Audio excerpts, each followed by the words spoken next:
It is Monday, November 24th, and welcome back to the Nick Watkins Show. I'm Nick Watkins. We have so much to talk about. Um, every sport we got, we got five sports to talk about, really. And we got football, what happened yesterday for Sunday. The Niners played tonight. I'm so excited for that. The Sharks played last night. The Warriors play tonight. MLB trade, and then more Formula One news.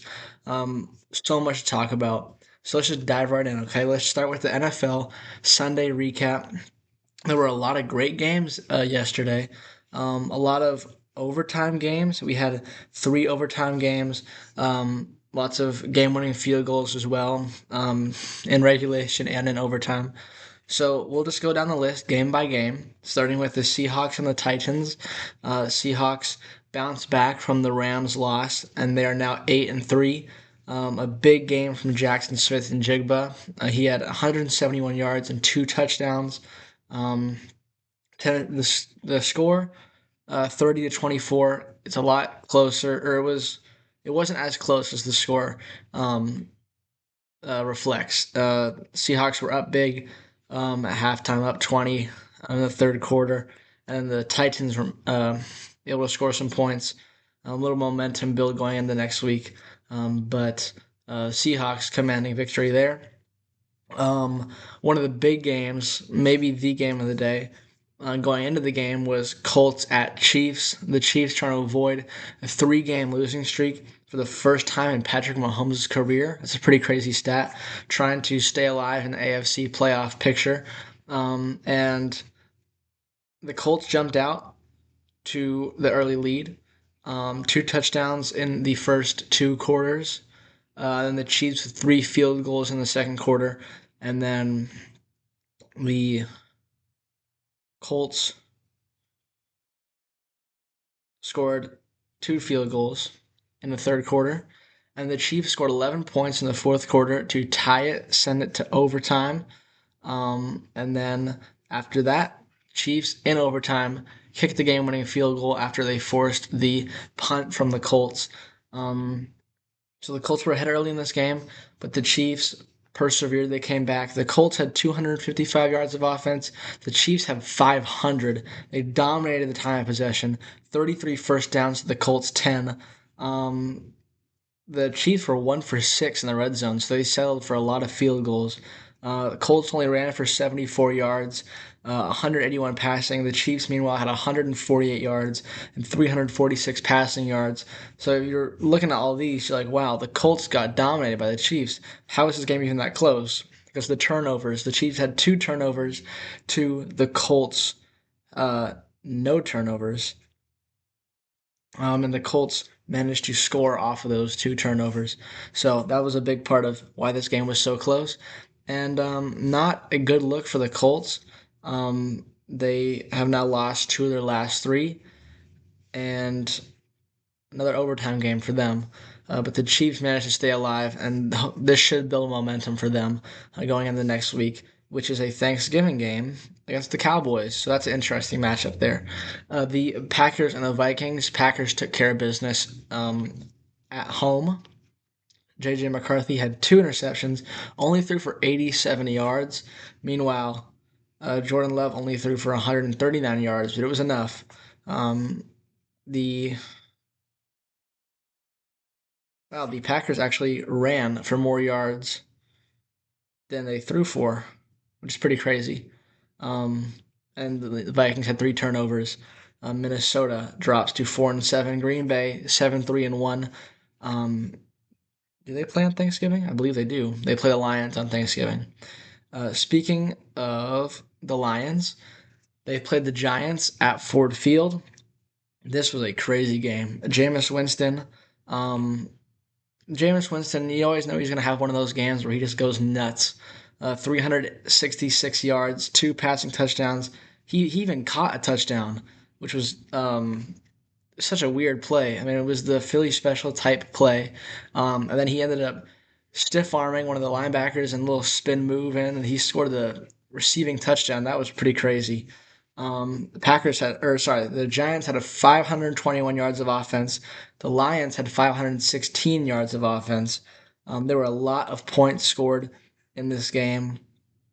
Each team had a turnover, but the Lions scored 17 in the second quarter, 10 in the fourth quarter.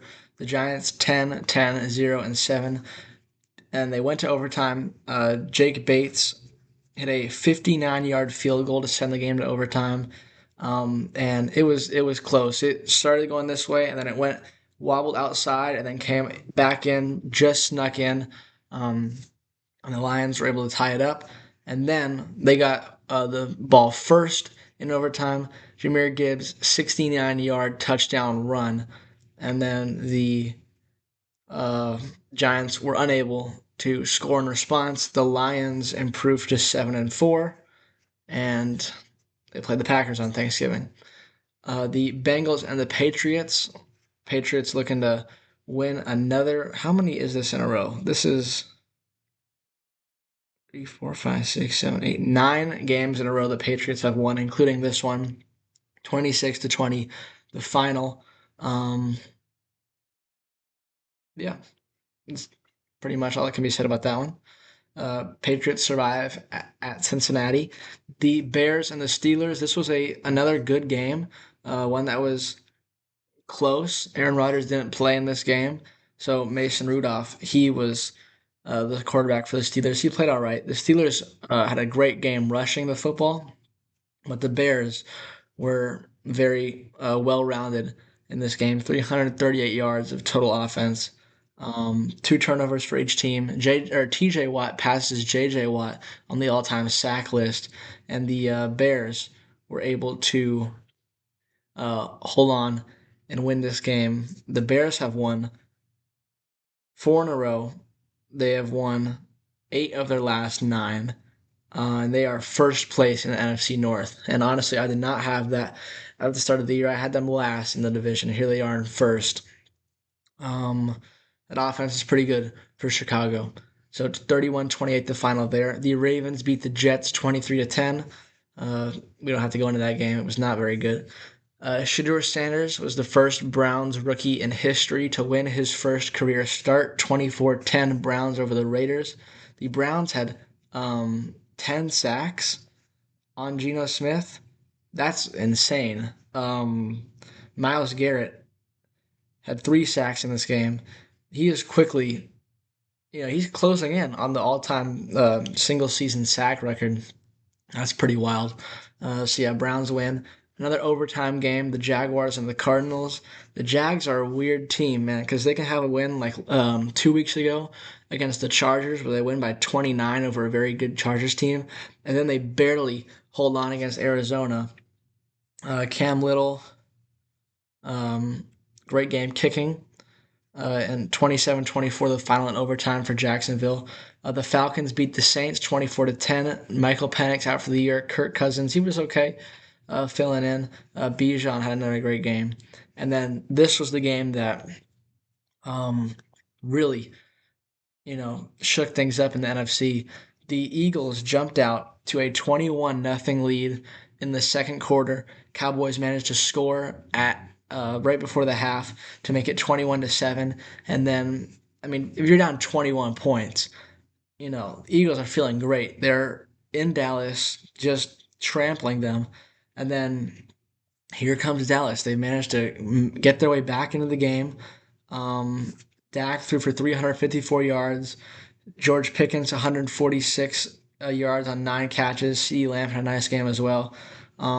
Turnovers late for the Eagles, some fumble, and then a fumble on a punt as well that allowed the Cowboys to get back into the game. They had all the momentum in the second half. And then Aubrey kicked the game-winning field goal. I actually called this. I forgot to mention it on the show yesterday, but my friend reminded me about it. I was at the gym on a Friday, and I told my friend, I said, my prediction is that the Cowboys are going to beat the Eagles.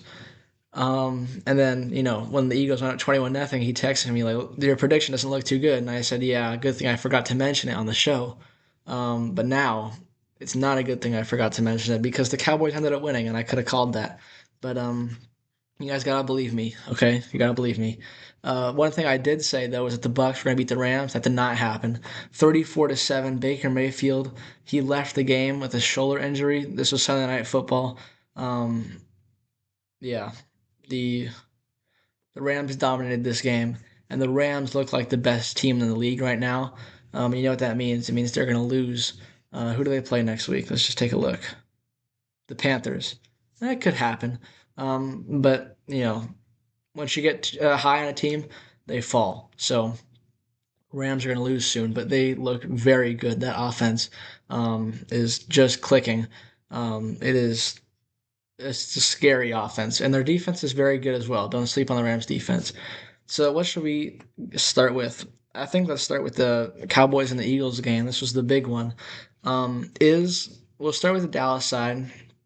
Is Dallas back? Or are Dallas back? Are the Cowboys back? I say yes. I say that trading Micah Parsons is a pretty stupid decision. It still is. But they managed to get back Kenny Clark, and then when trading for Quinn Williams, that made their defensive line good again. And obviously, you'd rather have Micah, but um, defense, it's solid, but that offense is really good for Dallas. It's pretty underrated. They're first in passing yards per game. Dak Prescott's having a very good year. It's a good offense with two great receivers, and they're just doing a good job in Dallas. So yes, I think the Cowboys are back. I think they are a good team, but I don't think they're going to make the playoffs. At least this year. I mean, they're currently the 10 seed in the NFC. They're behind the Panthers and the Lions, who aren't even in a playoff spot. And the wild card teams are the Seahawks, Packers, and then the 49ers. Um, it's They're only 2 games back of the Packers. Um, but I just I think the NFC is too good for Dallas to get in. I think the Dallas Cowboys are a good team now, but I don't see them catching the Eagles. Um, and I just don't see them getting into the playoffs. But Dallas is back. So that could be something to look into for any team that has to play Dallas. Now, for the Eagles side of things, oh boy, this is a bad, bad loss. There have been questions all year about the Eagles. They are 8-3. They are first place in the East, but they felt like a very fraudulent team. The offense is not very good. They don't even have 200 passing yards per game. The rushing has been way down compared to last year. They just managed to score, and their defense is very good. And that's kind of been how they've been winning their games is leaning on that defense and then scoring touchdowns when it matters. But this game they had it in the bag, up 21 against the rival team, and they let off the gas, and they let up 24 unanswered points to the Cowboys.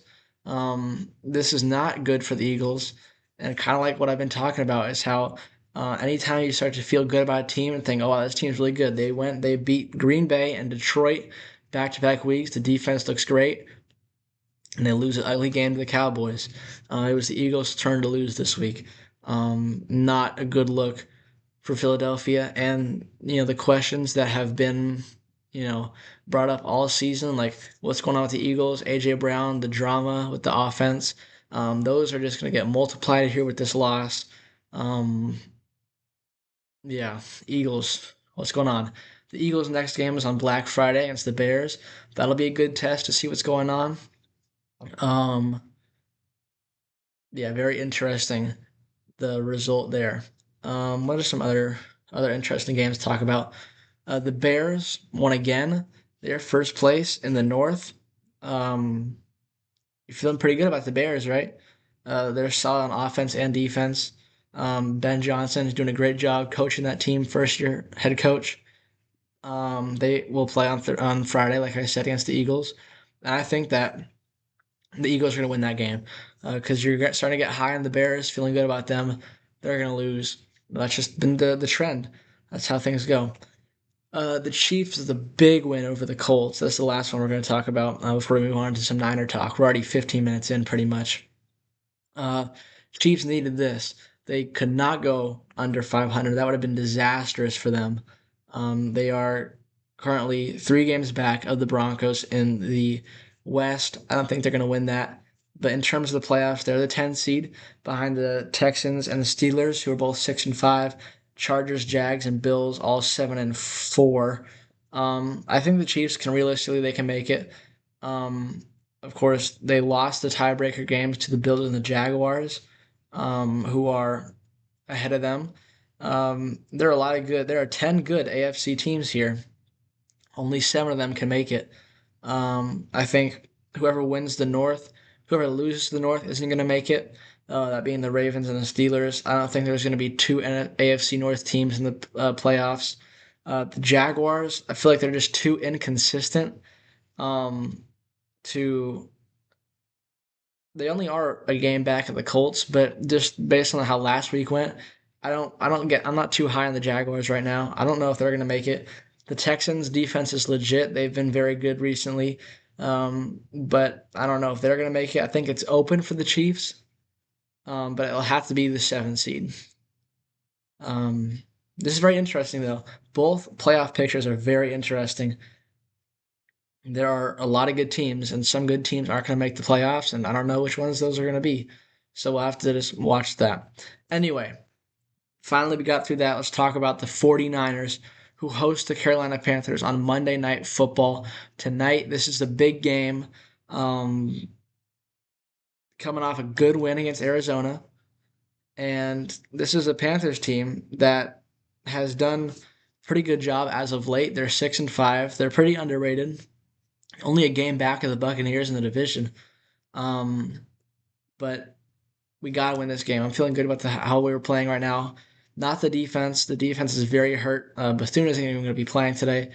It's another linebacker we've lost, but the offense looks good.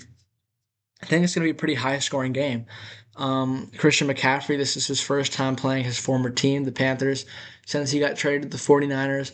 I think he's going to have a big game. And this is a good test for the 49ers. This is the first good team we've played since, well, obviously, this is only the second game that Brock has played since coming back. But the Panthers are a good team, and we don't want to, treat them too lightly or um, not expect them to do well. They are a good team. But I'm excited for how this is going to go. If we can win this game, we're going to make up some ground on some other teams in the NFC playoff picture. The Rams won again, so did the Seahawks, so we got to win this game to keep pace with them. Um, yeah, I'm excited for this game. Monday Night Football, any night game at Levi's is a great vibe. Um, it's going to be a fun atmosphere. We always show up and show out in primetime games. We've seen that this year, the Sunday night against Atlanta, and then against the Rams on Thursday. I'm excited for this game. I know I keep saying that, but I think some keys to the game are going to be just scoring points because Eddie Pinheiro, he's out with his hamstring injury, so Matt Gay is the replacement kicker. I think the best way to deal with that is to just score touchdowns and not have to settle for field goals. Being efficient in the red area is going to be a big key to this game for the 49ers. We just got to score, score, score because the offense is going to have to carry this team. That's just the reality. Normally, our defense is very good, but we've been so hurt that it's not anymore. Offense is going to have to score so many points to make the playoffs, and if we're going to, go on a playoff run, we're going to have to score this an unbelievable amount of points. So let's get that practice in here, right? Let's score some points against the Panthers. I think it's also going to be important to stop the run game, make Bryce Young throw for it, and it's easier said than done. Rico Dowdle's a great back, and our defense is so banged up. But they'll stop the run and let's score a ton of points.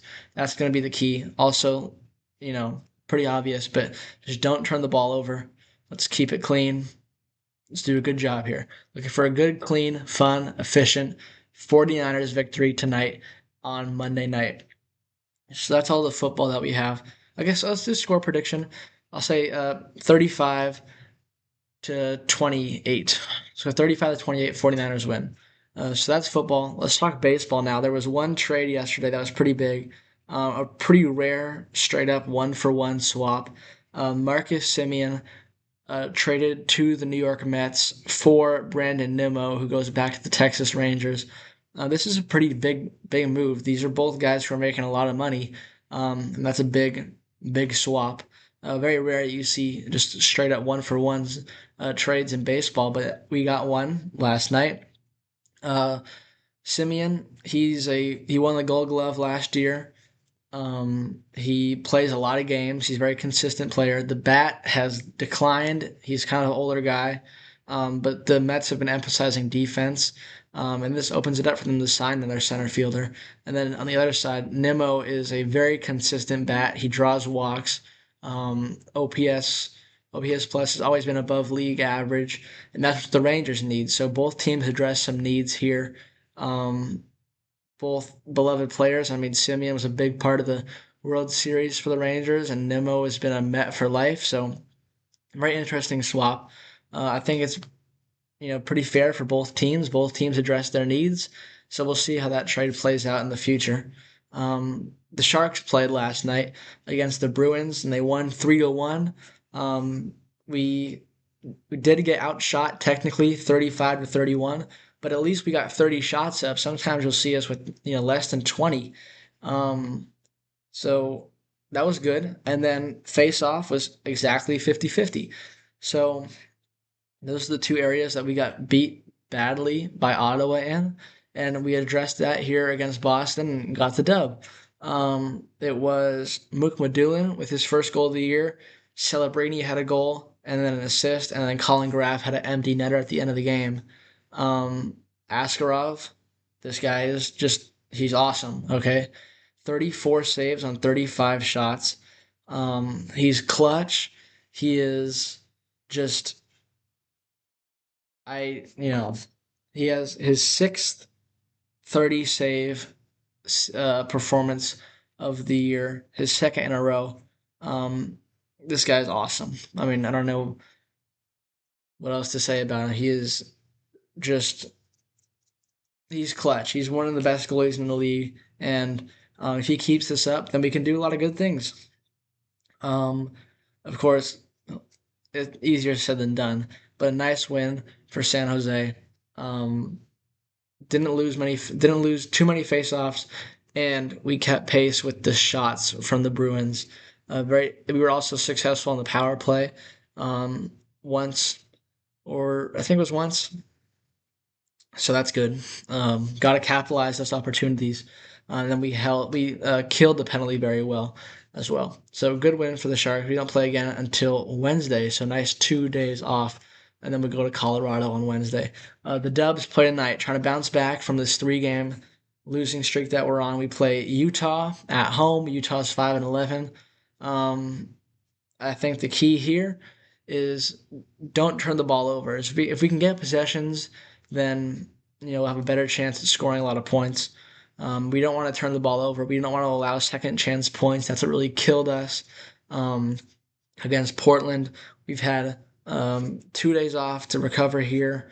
Let's have a nice game and take care of business against the Utah team. So that's all for the Warriors. And then the F1 F1 news. McLaren disqualified. Piastri and Norris both disqualified from the Las Vegas Grand Prix because of, well, I'm not completely sure what it was. Um, it was something on the bottom of the car, like the tread or something. I'm not completely sure, but with on that street circuit in Las Vegas, it was getting scratched and scratched and scratched on the bumps, and it was just too thin for FIA regulations. They were both disqualified, which means that Max Verstappen makes up 26 full points on Lando Norris. He's now even with Oscar Piastri, and Norris, his championship lead is reduced to 24 points, which is, less than a win. So if that happens again, Verstappen will miraculously move ahead. You don't expect that to happen again, though. It's pretty rare. Although we have seen that a couple times this year, Hulkenberg and Hamilton in previous races. But yeah, we got so 2.5 races to go. I say half because there's a sprint race in Qatar, then the full race in Qatar, and then Abu Dhabi to close out the year as per usual. So it's a lot more entertaining now. It's very close. The margin for error is very slim. All three of them are back in contention, and Norris's lead is slimmer than it was coming into the week. So we'll keep an eye out for that. Probably should have looked at when the next race is. I'm not sure, but that's gonna do it for today. So much that we talked about. NFL, big action yesterday. Lots of exciting games. MLB trade. Good Sharks win. Hopefully, good Warriors win. The 49ers play tonight. It's going to be very exciting. And then the McLaren news. So, longer episode, but full of action. So, thank you guys so much for watching. And I'll see you tomorrow.